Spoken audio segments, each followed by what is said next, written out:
Shoot! চিল্লু!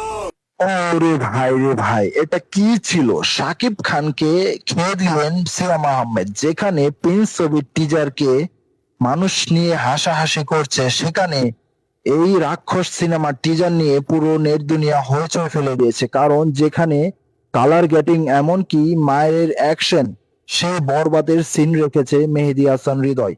যেখানে শাকিব খানকে টক্কর দিতে হবে এই রাক্ষসের সাথে।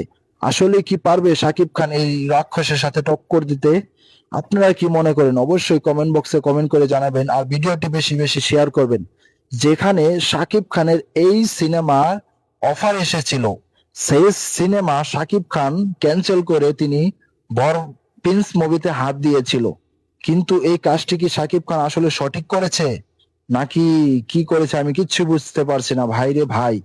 যেটি রাক্ষস সিনেমা পুরো কাঁপিয়ে দিচ্ছে, শাকিব খানের এই ছবির কাছে প্রিন্স মুভি কিচ্ছুই না। কারণ প্রিন্স মুভির কাছে এই ছবি এমন ভাবে এগিয়ে যাবে রাক্ষস, তা বলার বাইরে। কারণ যেখানে ডায়লগ রয়েছে এই জিল্লু খাইয়া দে, সেই ডায়লগটি বেশ আলোচনায় চলে আসবে।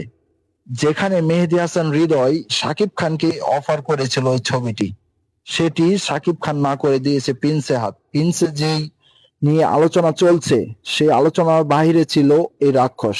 সেই রাক্ষস বর্তমানে টিজার রিলিজ দিয়ে বেশ আলোচনা এমনকি প্রশংসায় ভাসছে। কারণ প্রিন্স মুভির টিজারকে এই এক মুহূর্তের জন্যই খেয়ে দিলেন রাক্ষস সিনেমার টিজার। যেখানে ভাইরে ভাই দুর্দান্ত ছিল।